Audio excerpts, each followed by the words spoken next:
నమస్తే, నేను మీ జాడే లక్ష్మణ్.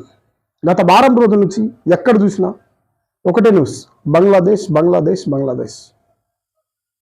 అసలు బంగ్లాదేశ్ నుంచి అక్కడున్న పిఎం షేక్ హసీనా గారు పారిపోవడానికి అసలైన కారణం ఏంటి? ఫస్ట్ మీకు సమాధానం చెప్తే కామెంట్ రూపంగా తెలపండి. ఫస్ట్ అసలు పారిపోవడానికి అసలైన కారణం ఏంటి? అక్కడ ఆందోళన ఎందుకు మొదలైంది? ఫస్ట్. రెండో క్వశ్చన్, దాని వెనుక ఎవరున్నారు? మూడో క్వశ్చన్. దీని గురించి క్లారిటీగా చెప్తా అండి. వీడియో మాత్రం దయచేసి మీరు పూర్తిగా చూడండి. కొన్ని నాకు తెలియని విషయాలు ఉంటే మీరు కామెంట్ రూపంగా ఖచ్చితంగా పెట్టండి. మాత్రం ఏదో ఒక కామెంట్ పెట్టండి, ఎలా ఉంది, అసలు ఏం జరుగుతుంది. ఓకే ఓకే సుత్తి లేకుండా డైరెక్ట్ ముందు మ్యాటర్లో వెళ్ళిపోదాం. ఎందుకోసం అంటే అన్ని దేశాల రిజర్వేషన్ ఉన్నట్టు బంగ్లాదేశ్లో కూడా రిజర్వేషన్ ఉందండి. అక్కడ మొదలైంది ఏంటంటే మ్యాటర్ 2018 కంటే బిఫోర్, 2018 కంటే ముందు అక్కడ రిజర్వేషన్లు ఉండేవి. ఏంటంటే ఉద్యమకారులకు, అంటే ఏదైతే స్వాతంత్ర ఉద్యమకారులకు 100లో 30% వాళ్ళకు రిజర్వేషన్ ఉండేది. మళ్ళీ 30% వాళ్ళకు, 10% మహిళలకు. మరి అదే కాకుండా 10% బ్యాక్వర్డ్ డిస్ట్రిక్ట్స్, టోటల్ అంతా 50%. మళ్ళీ లాస్ట్ 5% మైనారిటీ వాళ్ళకు, 1% డిసేబిలిటీ వాళ్ళకు. అంటే టోటల్ 56% రిజర్వేషన్ ఉండేది బంగ్లాదేశ్లో. మిగిలిన 100లో 56 మైనస్ అయిపోతే 44% మెరిట్లో ఉండేది. అయితే దీనికోసం పెద్ద ఆందోళన చేసి అక్కడ ఏదైతే స్వాతంత్ర ఉద్యమకారులు ఉన్నారో వాళ్ళు, మాకు అన్యాయం జరుగుతుంది, మా కుటుంబాల్లో ఈ దేశం కోసం మేము ప్రాణాలు త్యాగం చేసిన మా కుటుంబాలు, మాకు అన్యాయం జరుగుతుందని వాళ్ళు కోర్టుకు వెళ్ళి మళ్ళీ మా రిజర్వేషన్ కావాలి అంటే తొలగించేశారు. ఎప్పుడు? 2018 ఈ రిజర్వేషన్లు తొలగించేశారు బంగ్లాదేశ్లో. మాకు అన్యాయం జరుగుతుందని ఉద్యమకారులు, స్వాతంత్ర ఉద్యమకారులు అందరూ, వాళ్ళ కుటుంబకారులు అందరూ కుటుంబంతో సహా కలిసి కోర్టులో పిటిషన్ వేశారండి. మళ్ళీ అది తిరిగి వాళ్ళకు కోర్టు తీర్పు చెప్పింది, ఈ రిజర్వేషన్ యథావిధిగా కొనసాగుతాయని చెప్పింది. అప్పుడు ఈ ఉద్యమం అనేది స్టార్ట్ అయింది. ఎందుకోసం అంటే మెరిట్లో ఉన్న వాళ్ళు ఎంత? 44%. రిజర్వేషన్ 56, 100లో 56% రిజర్వేషన్కి వెళ్ళిపోతున్నాయి. మెరిట్లో ఓన్లీ 44% ఉన్నాయి. మాకు అన్యాయం జరుగుతుందని విద్యార్థులు ఆందోళన మొదలుపెట్టారండి. ఇది ఫస్ట్ క్లారిటీగా చెప్తాను. ఆందోళన మొదలు పెట్టారు. మరి ఆందోళన మొదలు పెడితే ఈ ఉద్యమాలు విద్యార్థులతో నడవాలి కదా, మరి విద్యార్థులైతే ఆందోళన చేస్తే ఏదో పెట్రోల్ పోయడం కానీ, రోడ్లు ధ్వంసం చేయడం కానీ, కార్లు ధ్వంసం చేయడం కానీ చేస్తారు. మరి అక్కడ ఈ ఆందోళనలో ఏదో షేక్ హసీనా గారు అనేటువంటి తండ్రి, ఎవరు? ముజాఫర్ రెహమాన్ అనే విగ్రహాన్ని పడగొడుతున్నారు. ఆయన ఎవరు? బంగ్లాదేశ్ జాతిపిత, స్వాతంత్ర సమర యోధుడు, స్వాతంత్ర సమర యోధుడు ముజాఫర్ రెహమాన్. ఇప్పుడు ప్రజెంట్ అక్కడ మన రీసెంట్గా రాజీనామా చేసిన పిఎం బంగ్లాదేశ్ ప్రధానమంత్రి షేక్ హసీనా గారు తండ్రి. ఆ విగ్రహాన్ని ఎందుకు ధ్వంసం చేస్తున్నారు? First point. రెండవది, అక్కడ పార్లమెంట్లో వెళ్ళి ఏదైతే మొత్తం చుట్టూ లోపట్ల వీడియో తీసుకుంటా, ఫోటోలు తీసుకుంటా, ఎక్కడంటే అక్కడ చైర్ల పైన కూర్చుంటుకుంటా మొత్తం ఆందోళన చేస్తున్నారు. విద్యార్థులు అట్లాంటి పనులు చేయరు నాకు తెలుసు. మరి థర్డ్ పాయింట్ చాలా స్ట్రాంగ్. ఎందుకోసం అంటే అక్కడ ఆర్మీ జవాన్లు, మిలిటరీ, విద్యార్థులు ఇంత ఆందోళన చేసినా ఏమాత్రం నిమ్మకు నీరెత్తినట్టు సైలెంట్గా ఉన్నారు. అసలు ఎందుకు? మాకేం తెలియదు అన్నట్టే ఉన్నారు. ఈ ఆందోళన చూసి క్లారిటీగా అక్కడ ఏమైందంటే, ఫస్ట్ వీళ్ళు ఆందోళన మొదలుపెట్టారు. విద్యార్థులు ఆందోళన మొదలు పెడితే మరి అక్కడ సుప్రీంకోర్టు దిగి వచ్చి ఏదైతే రిజర్వేషన్లు మీరు అంటున్నారు కదా నాయన, 56% వాళ్ళకి ఇస్తున్నామని చెప్తున్నాడు కదా, మీకు మెరిట్లో 44% ఉంది కదా రిజర్వేషన్, మీకు అన్యాయం జరుగుతుంది కదా, మీకు న్యాయం చేస్తానని కోర్టు మళ్ళీ తీర్పు వచ్చింది. 56%కి 3% రిజర్వేషన్ ఇస్తాం, మిగతా మెరిట్లో 97% ఉంది. మెరిట్లో 97% ఉంది. మరి అప్పుడు ఆగాలి కదా, ఈ ఆందోళన ఆగాలి కదా. ఏమాత్రం తగ్గలేదు, ఇంకా ఆందోళన కొనసాగుతూనే ఉన్నాయి. ఎందుకు? ఈ ఉద్యమంలో, ఈ ఆందోళనలో చాలామంది, కొందరు అమరులైనారు. ఎవరైతే వాళ్ళకు తొక్కేసి వాళ్ళ లోపల పోలీసు వాళ్ళు కావాలి ఎవరైనా కానీ ప్రభుత్వ ఉద్యోగాన్ని సస్పెండ్ చేయాలని చేశారు ఫస్ట్. దాని తర్వాత షేక్ హసీనా పైన పడ్డారు మంత్రి రిజైన్ చేయాలని. షేక్ హసీనా గురించి చెప్పాలంటే అక్కడ పిఎం షేక్ హసీనా గారు బంగ్లాదేశ్ జాతిపిత కూతురు ఒకటి. రెండవది కంటిన్యూగా 4 సార్లు ప్రధానమంత్రి గెలిచారు. మొన్న రీసెంట్గా 2024 జనవరిలో ఎలక్షన్ జరిగాయి. అందులో కూడా 4వసారి ప్రధానమంత్రి అవ్వడం. అంటే అంత సపోర్ట్ చేస్తున్నారు అక్కడ జనాలు. 4 సార్లు పిఎంగా గెలవడంటే నాట్ ఏ జోక్. 4 సార్లు పిఎంగా గెలిచారు. గెలిచిన తర్వాత ఏదైతే దీనికి విరుద్ధంగా అమెరికా వాళ్ళు ఏం చెప్పారంటే షేక్ హసీనాది గెలుపు కాదు, ఏదో గోల్మాల్ చేసి గెలిచారు అని అందరూ ప్రపంచవ్యాప్తంగా మీడియా ముందర వాళ్ళు చెప్పడం జరిగిందండి. షేక్ హసీనాది గెలుపు కాదు, ఏదో ఒకటి ఖచ్చితంగా వాళ్ళు ఏదో చేసి ఒకటి గెలిచారని అందరు ప్రపంచ ప్రెస్ మీడియా ముంగట అమెరికా చెప్పింది. ఆ విషయాన్ని ఆ బంగ్లాదేశ్లో ఉన్న కొంచెం ప్రతిపక్షాలు పట్టుకున్నారు. ప్రతిపక్షాలు పట్టుకొని ఖచ్చితంగా ఇంకా వాళ్ళు ఆందోళన అక్కడ స్టార్ట్ చేశారు. ఆ ఆందోళన స్టార్ట్ చేస్తే దానికి విద్యార్థుల ఆందోళన తోడైపోయింది. వాళ్ళు చేస్తే రిజర్వేషన్లు కూడా వీళ్ళు తీసుకొచ్చారు. ఆ రెండు ఇక్కడ రాజకీయ ఒకటి విద్యార్థులు ఆ బలగం ఎక్కువైపోయింది. అక్కడ బలగం ఎక్కువైపోయింది. బలగం ఎక్కువైపోయేసరికి ఇంకోటి ఏంది, మరి అక్కడ మిలిటరీ జవాన్లు ఉన్నారు కదా, వాళ్ళు వీళ్ళకి మద్దతు అంటే ఆపచ్చు కదా ధర్నాను. లేదు, వాళ్ళు మాత్రం మాత్రం ఆపట్లేదు. ఏదో సినిమా మూవీ చూసినట్టు వాళ్ళు చూస్తున్నారు. సినిమా చూసినట్టు వాళ్ళు మాత్రం సైలెంట్గా ఉన్నారు. ఎందుకు?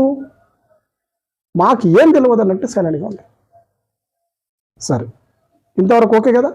మరి లాస్ట్ చివరికి వచ్చేసరికి షేక్ హసీనాకు రిజైన్ చేయండి, రాజీనామా చేయండి అంటే అక్కడున్న military jawan army chief Waker uz Zaman తను ఒకటి అంటే అక్కడ బంగ్లాదేశ్ ఆర్మీ ప్రధానికి ఒక వార్నింగ్ డైరెక్ట్ ఇచ్చారు. ఇక్కడి నుంచి 45 నిమిషాల్లో మీరు రిజైన్ చేసి వెళ్ళిపోండి, లేకపోతే బాగుండదు. వచ్చేసరికి ఆమె ఏం చేయాలో కూడా తెలియట్లేదు. ఆమె ఏం చేయాలో కూడా తెలియట్లేదు అసలు. వెంటనే ఆమె భయపడి రిజైన్ చేసింది. రిజైన్ చేసి ఈ వార్త విన్న ప్రపంచ దేశాలు మొత్తం షాక్ అయిపోయినాయి. ఎందుకు ఇక్కడ ఆర్మీ ఇంత దారుణంగా తయారైపోయింది? ఒక ప్రధానికి ఎమ్మెల్యేకి సపోర్ట్ ఉండాలి కదా. సరే, ఆమె ఎవరో అంటే ఓకే, వదిలేండి. జాతిపిత కూతురు తన ఏదైతే బంగ్లాదేశ్ ఒకప్పుడు పాకిస్తాన్లో విలీనం ఉంటాయి, పాకిస్తాన్ నుంచి విడిపోయి సపరేట్ బంగ్లాదేశ్ అయినప్పుడు దాంట్లో స్వాతంత్ర సమరయోధుడు ఎవరు, వీళ్ళ తండ్రి అందులో ఉన్నాడు, ముజాఫర్ రెహమాన్. పాకిస్తాన్ నుంచి విడగొట్టడానికి ఆయన ఎంతో కీలక పాత్ర పోషించాడు అక్కడ. మరి ఈమెను తరిమేస్తున్నారు ఎందుకు? అయితే ఇక్కడ ఆర్మీ జవాన్ ఏం చెప్పింది, ఇక్కడి నుంచి 45 నిమిషాల్లో మీరు రిజైన్ చేసి రాజీనామా చేసి ఎక్కడన్నా పారిపోండి అని సవాల్ విసిరారు.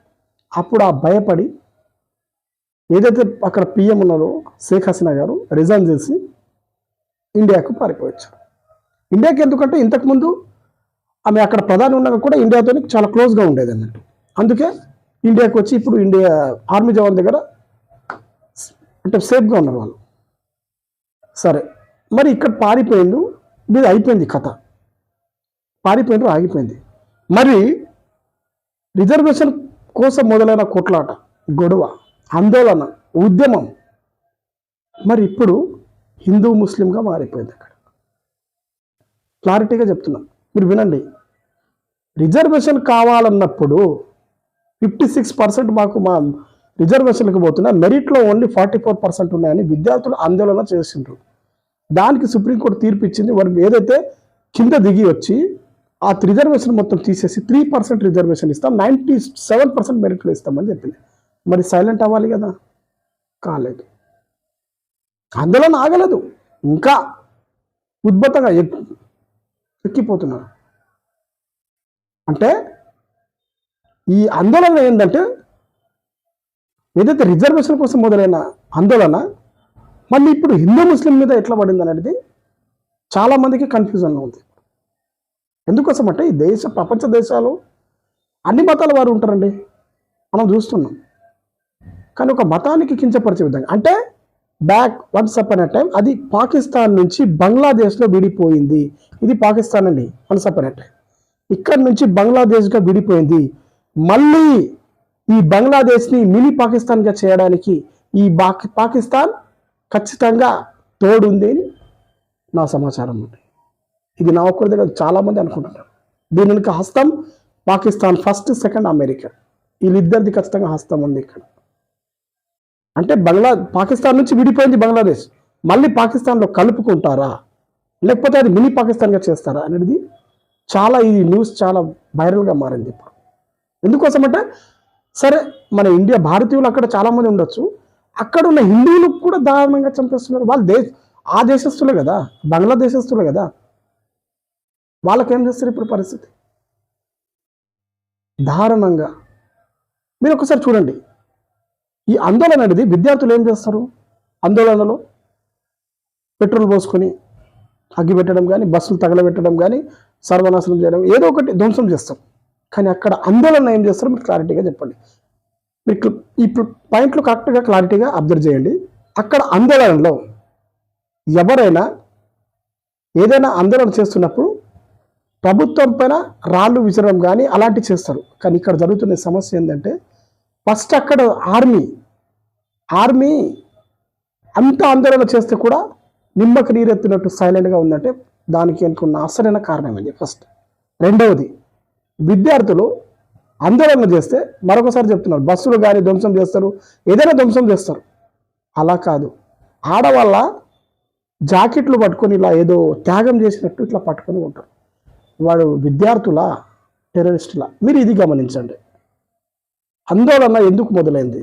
రిజర్వేషన్ కోసం. రిజర్వేషన్ అయిపోయింది, మరి అమ్మాయిల వాళ్ళ ఏదైతే జాకెట్లు పట్టుకొని ఇట్లా గుంజుకొని చేతిలో పట్టుకోవడం అంటే వీళ్ళు విద్యార్థులు కారు.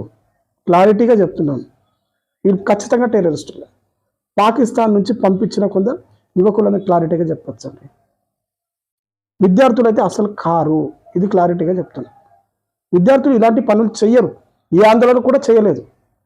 ఒక అమ్మాయిపై దారుణంగా మానబంధం ఎవరు చేసినా దానికి అగెనెస్ట్గా మాట్లాడతారు, కానీ అదే అమ్మాయి పైన బట్టలు కూడా వచ్చి ఇట్లా చేయి పట్టడం అంటే చాలా పెద్ద దారుణం. సెకండ్, మూడవది ఏంటంటే ఏదైతే ఈ రిజర్వేషన్ కోసం మొదలైంది, మరి విద్యార్థులు ధర్నా చేస్తే రిజర్వేషన్ కోసం మొదలైంది కదా. 56% మాకు అన్యాయం జరుగుతున్నది, మెరిట్లో ఓన్లీ 44% ఉందని చెప్పారు. మరి ఆ 56%కి అక్కడ ఉన్న గవర్నమెంట్, బంగ్లాదేశ్ గవర్నమెంట్ కోర్టు తీర్పు ఇచ్చింది. ఏంది, 3% రిజర్వేషన్కి ఇస్తాం, 97% మెరిట్లో ఉంటామని చెప్పి. మరి అంతటితో ఉద్యమం ఆగాలి కదా, ఆగాలి. విద్యార్థులు అయితే ఆగుతుండే. విద్యార్థులు ఎక్కడున్నారు? విద్యార్థులు ఎక్కడున్నారు మీరు ఆలోచించండి. అంటే క్లారిటీగా అయితే అర్థం చేసుకోండి. 3 పాయింట్స్. విద్యార్థులు కారు వాళ్ళు ఏదైతే విద్యార్థులు ఆందోళన చేస్తున్నారో ఆ సమస్యకు పరిష్కారమైనప్పుడు ఆ ఆందోళన క్లోజ్ అయిపోతుంది. కానీ ఆందోళన క్లోజ్ అవ్వాలి, ఇంకా అద్భుతంగా మారుతుంది ఆందోళన. అంటే ఎప్పుడైతే పాకిస్తాన్ నుంచి విడిపోయి బంగ్లాదేశ్ ఇప్పుడు సపరేట్ అయిందో మళ్ళీ ఈ బంగ్లాదేశ్ని పాకిస్తాన్లో కలుపుకుంటారా లేకపోతే మినీ పాకిస్తాన్ చేస్తారనేది ఈ న్యూస్ మాత్రం చాలా సంచలనంగా మారుతుందండి. క్లారిటీగా చెప్తున్నాను, ఈ న్యూస్ చాలా సంచలనంగా మారుతుంది. మీరు క్లారిటీగా ఒకసారి గమనించండి, ఎందుకు ఇంత దారుణంగా చేస్తున్నారు అక్కడ మీరు ప్రతి ఒక్కరు గమనించండి. చాలామంది నాకు చాలా మేధావులు ఉన్నారు ఇక్కడ వ్యూవర్స్.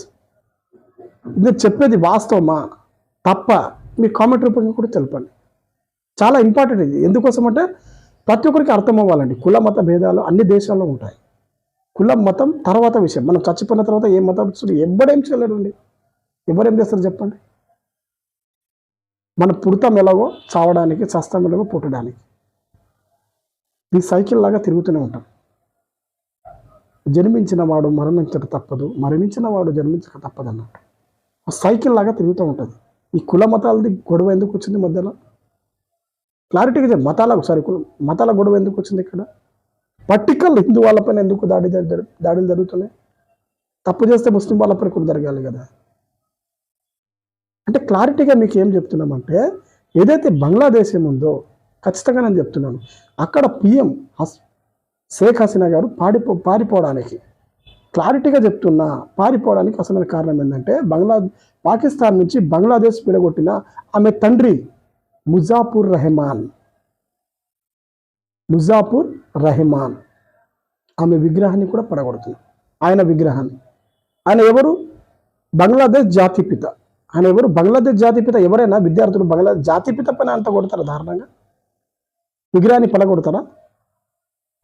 స్వాతంత్ర సమరయోధుని ఎవరన్నా పడగొడతారా విగ్రహాన్ని? మీరు అర్థం చేసుకోండి. ఇది విద్యార్థుల కారు, విద్యార్థులు అయితే అసలు కారండి. క్లారిటీగా చెప్తున్నా. వీళ్ళ వెనుక విద్యార్థులు చేసిన వీళ్ళ వెనుక భారీ పెద్ద కుట్ర ఉంది. పాకిస్తాన్, అమెరికా అని మనకు క్లారిటీగా చెప్పొచ్చండి. క్లారిటీగా అనుమానాలు బయట వస్తున్నాయి. క్లారిటీగా చెప్తున్నాను ఇది. సరే, నాకు తెలిసిన మాత్రం ఖచ్చితంగా నేనైతే ఇది చెప్పానండి. సరే, మీకు ఏమైనా ఇంకా డౌట్ ఉంటే క్లారిటీగా చెప్పండి. ఇదే అండి నాకు తెలిసి అయితే.